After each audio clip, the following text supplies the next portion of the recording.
শ্রীমদ্ ভগবদ্ গীতা। এই গীতার দ্বাদশ অধ্যায়ের ১৬তম শ্লোকে বলা হয়েছে, জীব প্রকৃতপক্ষে ভগবানেরই অংশ, তাই তার ভগবানের দিকে স্বাভাবিক এক আকর্ষণ থাকে।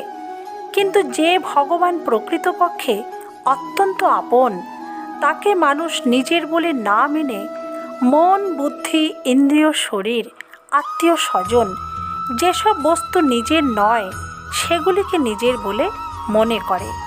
তাই সে শরীর নির্বাহ এবং সুখের আশায় সাংসারিক ভোগে আকৃষ্ট হয়ে যায়, আর তার অংশী ভগবান থেকে দূরে সরে যায়, বিমুখ হয়ে পড়ে।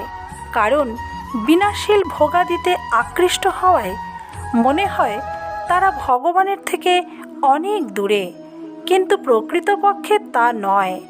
কারণ সেই ভোগবিলাসের মধ্যেও সর্বব্যাপী ভগবান পরিপূর্ণভাবে বিরাজমান। জয় শ্রীকৃষ্ণ।